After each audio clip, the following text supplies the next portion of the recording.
Ready? So today we have David Vanek, CEO of Anorak Technologies. Thank you so much for being here. Hello. So let's cut right to the chase and kind of just talk about Anorak Technologies. What is it Anorak Technologies do, and tell me how you're planning on disrupting the life insurance industry. So Anorak Technology makes life insurance accessible to everyone. There is a massive protection gap in the UK with tens of millions of families who would need life insurance but don't get it because no one is advising them. So the mass market is left completely untapped. And we've created a system that helps anyone to have free access to life insurance advice online and then be able to find a suitable solution immediately like you would buy a flight ticket. Oh wow, okay. And like you said, not everyone has access to life insurance industry. Like, would you be able to kind of, I remember watching one of your other podcasts actually, and you talked about the distribution in the life insurance sector is in the dark ages. Yes. Would you be able to kind of go into that specifically? So life insurance distribution is broken. I don't know if you took life insurance, but it's extremely complicated and dated. Yeah. So 80% of policies, life insurance policies, are sold by IFAs, independent financial advisors, which means that it only targets affluent individuals. It's mostly offline, face-to-face or over the phone. Yeah. So if you're a normal person, you will never be advised. And you don't have to buy life insurance, so you don't wake up in the morning saying, shit, I need life insurance. So you need people to help you because it's very complicated. Yeah. That's why the mass market doesn't really have access to those products. They can buy those products, they have no clue what to buy. So we've created this system that is a virtual life insurance advisor and gives you access to very personalized and regulated advice. And so like what percentage of life insurance is kind of purchased through a third party, so like a financial advisor? Because recently my parents bought life insurance and got it through a really good financial advisor, which is someone that I'm guessing you're trying to automate out of the sector? We are, so 80 to answer your question, 80 to 85% of products are sold by independent financial advisor like your parents did. We're not trying to replace them. We are bringing technology to either make their processes more efficient or to help people like your parents go directly online through their bank or through any partner who integrate our technology and do the things themselves. Yeah. I mean, what really struck me about Anorak Technology was like, well, obviously being 29, I don't really pay attention to life insurance, but it was the experience on the website was seamless. It was easy to understand, and like I didn't need an IFA to gain access to these products or kind of even understand them. They were worded in plain English.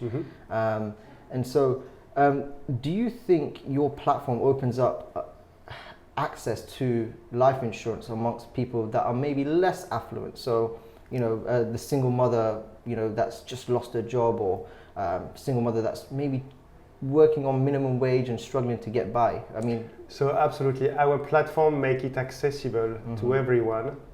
It's in fact the first layer of engagement. If then you need to speak to an advisor, you can always do it, but you will do it knowing much more about what is your real need. Obviously you can transact online, but this platform makes it very cheap to deliver a life insurance advice to any segment of the population. And like, is your product like a B2C model? Like, we spoke before and you said that you guys are integrating with third parties like Starling Bank. Do I have access to your product if I don't have Starling Bank? So it's a great question. We've built Anorak to be a B2B2C platform, so that it's integrated by distributors, whether they are already selling life insurance or not, to make sure they can scale the distribution of life insurance as they've never done before. Because we're inventing everything in this world, because no one does it in the UK but nowhere else as well. We had to create our own small Anorak.life service so that people can test and we learn from it. I mean, you've been in product, so you know to develop a product you need user feedback. So we've developed Anorak.life, but it's a small test case for us. The ambition is to place the platform within larger organizations. And kind of have it being a like a like an API type of business, It right? is fully API. So Starling Bank is a great example where with Starling we reinvent what bank insurance should be. Yeah. We've got other integration I can't talk about with one of the largest mortgage broker in the UK. Okay, wow. So we are positioning the protection conversation as and when it's relevant for a user, whether it's online or offline. That's interesting. So do Starling Bank kind of prompt the conversation and kind of make the conversation of making life insurance proactive as opposed to reactive? So that's the next step. Currently, we are on their marketplace. We use bank data to profile a user and define their need for protection. The next step will be to integrate prompts further down into your bank account. That's interesting. Were there any I mean, I've never actually done this, so I mean, I'm kind of looking for your expertise. Like, how is it integrating your technology with a third party, and what are the main components, somebody kind of needs to look out for when integrating with a third party, especially something especially a massive company like Starling Bank? So we've created a very seamless and easy to integrate protection gateway. Anorak is a protection gateway. Yeah. So we have API to process your data as a Starling customer. And then on the back of this data that flows through API, we compute what we need to compute. We build a recommendation. And we either send this recommendation back through APIs that you consume in your Starling app, or you can consume it on a white label platform of Anorak that the partner wants to integrate. Yeah, and are you looking to expand your partnerships with other new age banks? You got Monzo, N26, a host. So we don't have any exclusive with any partner. Yeah. We provide the technology to help them connect their customer to the right solution to protect their family. So our market verticals are banks, neobanks, advisor and mortgage advisor, and what we call financial money management platform. That could be a price comparison website, a credit scoring platform, a credit score company. So it's endless the number of connection we can create to make what I said, protection accessible to even more people. Yeah. That's interesting. So, I mean, essentially, you're kind of disrupting the distribution network of the distribution of life insurance. Period. So we are expanding it. Yeah. Enabling new players to start delivering life insurance advice, and we are also, for the traditional model, providing cutting-edge technology to make their processes faster and much better. And if you want to speak to a financial advisor, because you may want to, you don't expect him to be sitting in your kitchen. So you may want to use digital interfaces to talk to him. And that's what we do. Oh, that's amazing. And in terms of the customer itself, I mean, I'm guessing you probably don't place any importance on kind of owning the customer. Does Starling own the customer? Does Anorak own the customer? We process the data, we make it smart and usable, but the customer belongs to the partner. The insurance provider. To either the introducer, which could be Starling Bank, or a third party, ultimately to the insurance company as well. And this is interesting, because do you think there's a crossover between, say, life insurance and then mortgage providers as well? There is a massive crossover. So the prime moment where you need to consider life insurance is when you get a mortgage. Yeah. Then when you've got kids, or when you go self-employed and you become sole trader. So there are many trigger points.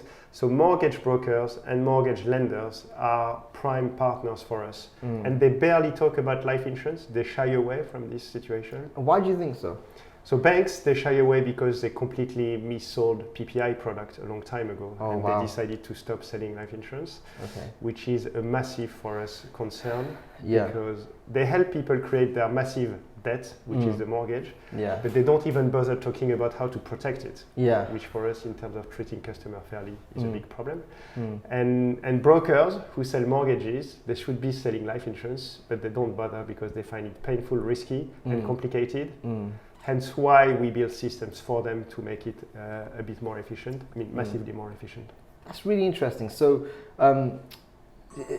in order to even be viewed, in order to even consider using your API with like a mainstream bank like Barclays, you kind of have to use new age banks like Starling and maybe Monzo, Revolut if they get their banking license, just to spearhead the movement initially. Yes. Yeah, right? I mean, you need to disrupt with the disruptors. Yeah. To show the way. Yeah. But we've got conversation with large banks. It will take a lot of time. Yeah. And you know how it Fingers is to. Crossed. But yes, I mean, it's a topic that matters for innovator, but as well for more established players.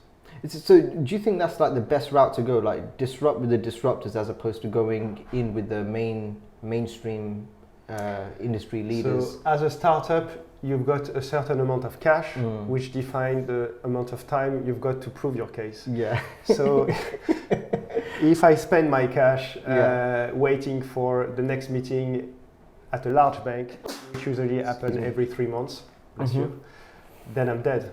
So you need to prove your case with things that you can do, and the only thing you can do is what fast company can implement.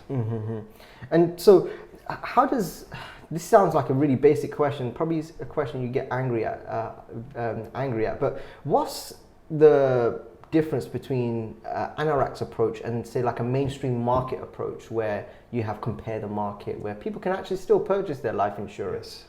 So someone who knows exactly what he needs to buy can go on a price comparison website and he will find a very commoditized and efficient service. Okay. So that's not the problem. Yeah. The problem is for everyone, all those people who are not aware of what they need or who are aware that they need to do something but have no clue what to do. Price comparison website, they struggle to scale in the life insurance space because it's a system where you need to deliver advice and guidance, and for regulatory reasons they don't want to do it. Okay. So they need a system like Anorak to be able to provide more guidance, open up the funnel and bring more people into the decision making of buying life insurance. Are you guys looking to partner up with comparison websites as well? Is that something that you've done or you're in the process of doing? And I can't really say much more, but those are ongoing discussions. Okay, I completely understand. And so I want to kind of shift over into you personally. You know, what inspired you to set up kind of disrupt life insurance? I mean, you worked at Maid. Yes. You mentioned you were a banker at JP Morgan. You were trying to forget. Yeah. What was the germ of the idea? Is there a certain circumstance that kind of led you to starting something? So usually when you are an entrepreneur, you want to fix a problem. You can call it an opportunity as well, and you want to usually try to combine it with a meaning or something that is useful for people. And this is really what we found with my co-founder Vincent in that market, where there is a massive financial education problem. And it's not solved by anyone, and it's not even considered to be a problem by some of the people. And technology can do a lot. So when you love technology, you like to solve problems, and you have a vision to make people have a better access to financial solutions, it becomes evident when you see the life insurance gap that is something you need to fix. I mean, to make an analogy, Made.com is about shipping very bulky product that people think they should only buy if they touch it to your door. We make it very successful, and life insurance is a bit the same. It's painful, no one wants to talk about it, no one thinks you can sell it online or digitize, but when you look at the processes and the technology, then you manage to do it. Yeah. And like, did you meet your co-founder at like a hackathon or something? No, so I met Vincent through our investor very early when we started to think about how to disrupt this industry. That's interesting. And did you guys? How was your MVP like? I mean, do you have any thoughts about the criteria of what an MVP really needs to look like in order to give you the right learnings and the teachings? So MVP in fintech and in insurtech is very expensive because it's a regulated business, and the expectation from banks and partners are very high. So you can't really build a cheap MVP in what we do. We had a very clear idea of what we wanted to build. The core is how you make a very smart engine with machine learning and actual science that can prove to the industry that automating part of the advice is possible. That's what we wanted to achieve as an MVP, with a sort of convincing customer journey. That's what we launched In September 2018, we're starting bank, and now we are expanding on this product. Wow! So did Starling Bank give you access to a certain data set for you to automate? No, we had access to other data set. One of our main investor is Camet, which is part of AXA Group, and through AXA we had access to a fair amount of very useful data to build models and relevant proposition. And then you were able to go from there. Yes. How was building a product after you got the initial validation for what you were doing? I mean, so we had two very complicated cases to solve. First, you need to, I don't think you can build a product if you don't engage with the users. Yeah. It's very hard to find or pretend that a user is buying life insurance because most of them don't do it. Yeah. So we did a lot of user testing, user interviews to build prototypes and make sure that it's relevant. And then there was a real technology hurdle on how to automate life insurance advice when most of people in the team were engineers, data scientists, and had no real insurance background. So we had a life actuary and we had people. So making all those people work together, coming from very different backgrounds to build a digital product was an interesting challenge with a lot of strong point of views exchange around the time where we were building. But we managed to make it very, to make it work and to make it something that doesn't exist in the market. And your role as a CEO is obviously going to evolve over time. At the beginning, it's about organizing herds of, great people and strong-minded people to deliver an MVP and a product that can actually work. But how has your role kind of transitioned now? You've secured a successful Series A. I mean, how has your role changed from a mindset perspective? What do you think about now as opposed to what you used to think about when you first started? So Anorak is not my first startup. I've developed 3 startups before. Okay. So my role as an entrepreneur has evolved as well. I'm not the same entrepreneur that I used to do. I used to be a while ago.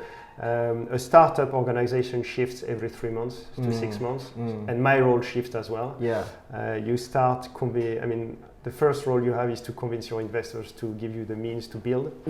And that never stops. So being the voice of the company, convincing different stakeholders to either join as employees or join as investors is what I spend my time doing most of the time. But a key thing I wanted for Anorak is to hire extremely skilled and experienced people so that I can dedicate my time to do something else, i.e. look outside. But what hasn't changed is when you're a startup CEO, you solve problems, whether it's because there is not enough milk in the fridge or it's because the product is not clicking. You keep firefighting as well, far more than you would like to, but probably now in a more organized way than it used to be 2.5 years ago. That's interesting. So this is your 3rd startup. Like, if you were to give your younger self, the guy that was starting his first startup, some advice, what would it be specifically? It would be to select your business partner, not because you get on very well with them, but because they are amazing at what they do. So my first startup, I created it with friends. So we were amazing at getting on together, but not really amazing at building a great company. And I think the second success factor is hire people who can raise the bar. So really hire and bringing people who will challenge you as a CEO or other founder and be raising the bar much higher than you could do yourself. It's about transparency, constant feedback, being empathetic but pushing people in the right direction.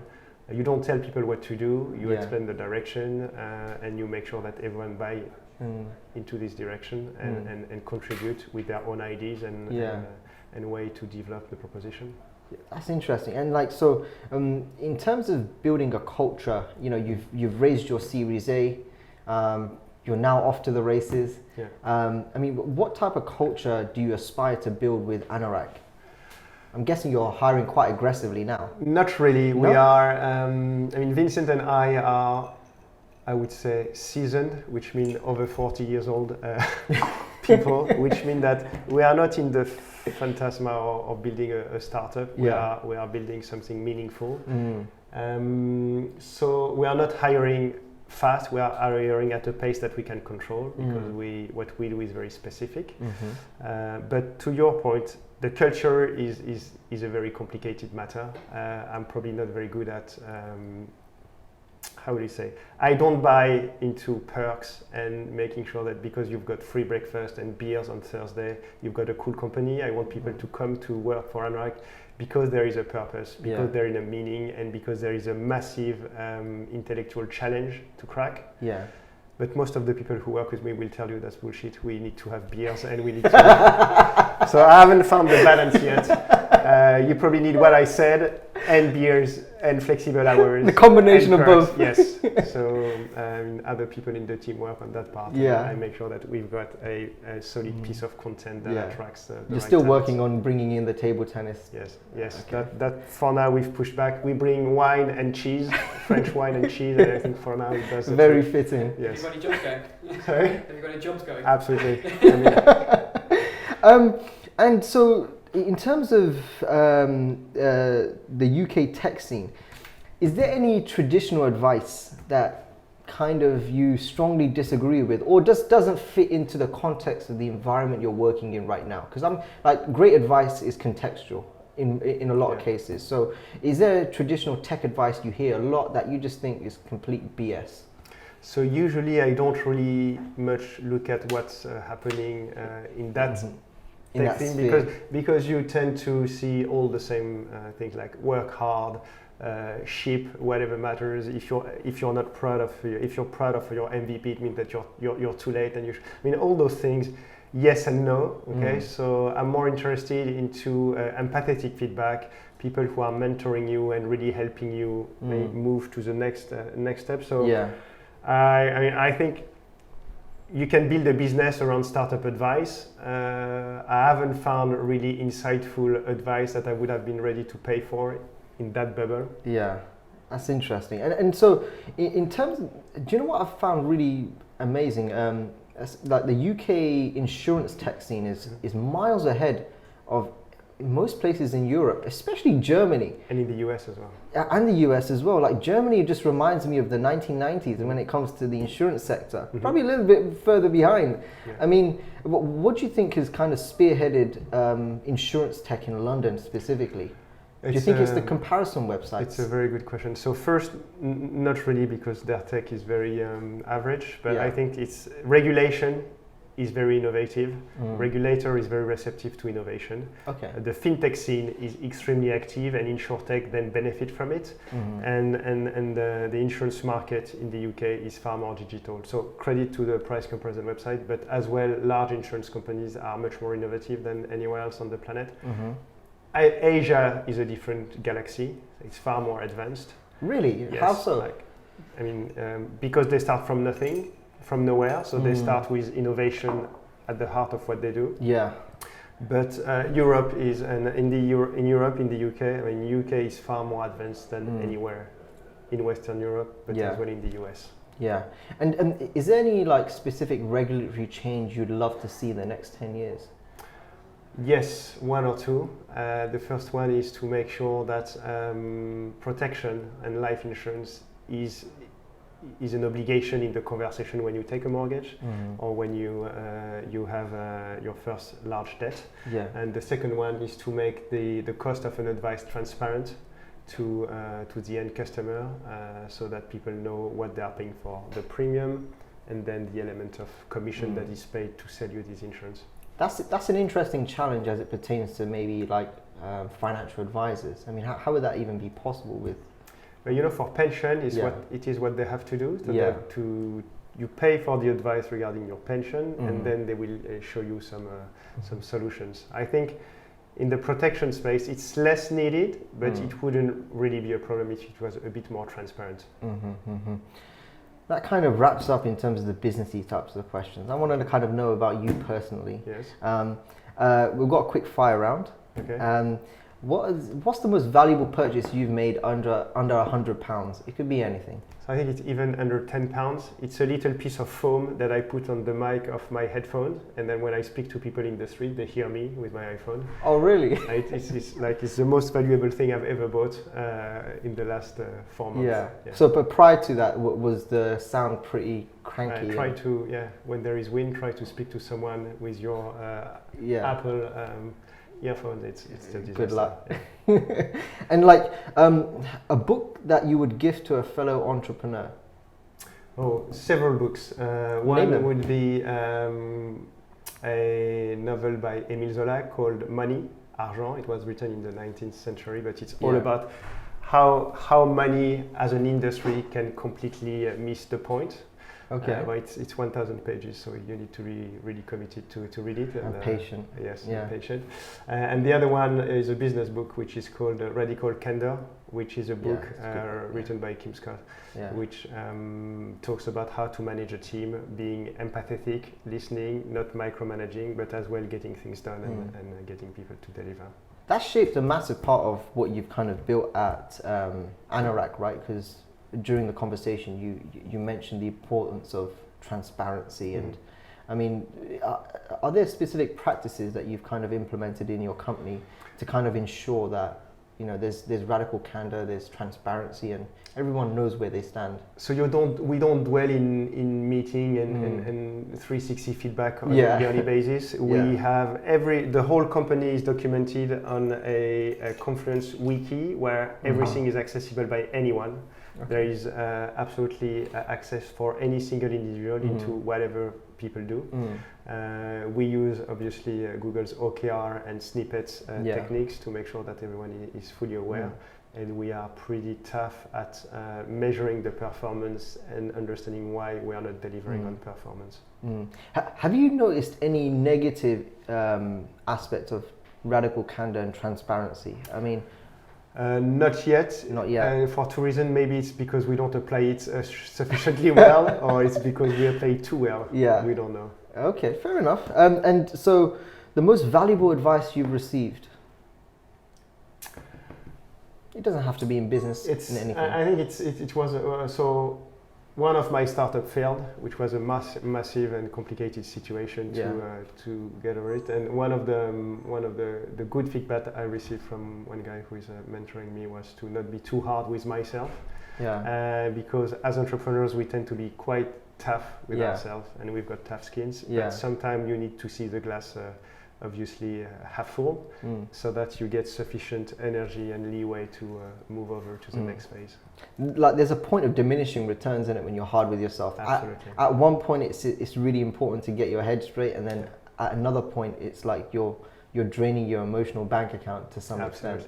Yeah. And then did you find that? Yes, find the right balance between being demanding and making sure that you still understand why you're doing that, because you like freedom, you like to create, you like to, you couldn't do anything else. I mean, I was in banking, I've left it for a good reason. So just remember why you're doing things. Yeah. And I mean, do you have any, this sounds a bit off, but I mean, do you have any like routines that you kind of use to kind of ground yourself? I mean, is it more family time? Do you meditate? Do you work out? Yeah, so that's the part of the tech scene that I sort of don't really like the one that everyone needs to meditate. You need to have a morning routine where you spend your morning at the gym. So I don't do that. I've got 3 kids, and it takes a lot of my time. I think that's where you need to find the right balance, making sure that you protect your family time, because if you screw your business, at least that's what's left on the table, and you need to make sure you're proud of it. Yeah. How do you manage like work-life balance? I know this is supposed to be some quick fire question, but I mean, so I started in investment banking, where you come in the office at 9 and you end up and you leave the office at 3 a.m. So I've done the part where you spend your life in the office, working very hard. I think I still did it for my first startup, and then I realized that we are running a marathon. So it's all about lifetime balance and being able to free up brain space to have a strategic thinking, think about other things that passionate you in life. So I don't really buy into the 80 hours a week, Monday to Sunday thing. I don't think it's healthy for yourself and for your team as well. Yeah. Do you think it stifles creativity and kind of stops certain good ideas from flowing if I you don't are know. I mean, completely people brag about being tough and working days in, days out, 7 days a week. I don't know. It doesn't do it for me. Yeah, I completely understand. And so, actually, we've probably touched on this. Your most valuable failure. So it was when I crashed my business. I mean, it's one of my failures. It's probably the most expensive one and probably the most valuable one as well. How old were you when you first started that company? I mean, I was 31. 31. Okay. 31, fair enough. Yeah. And what gives you the most relief as a founder?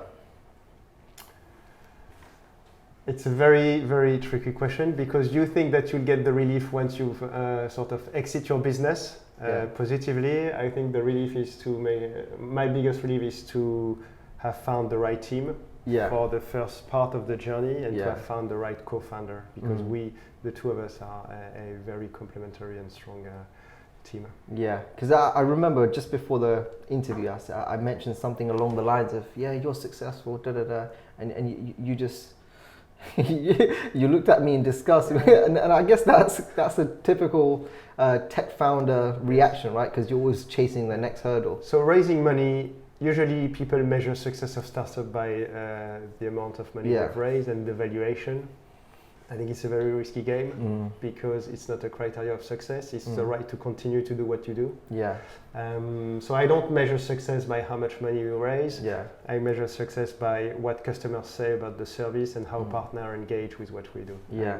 We're not there yet, but I think it's very positive. Yeah, amazing. I guess that marks the end of this podcast. Thank you so much for being on our, I think, 3rd ever podcast. I really appreciate it. Well, thanks for having me. Great time and very smart questions. Amazing. Thank you. Bye.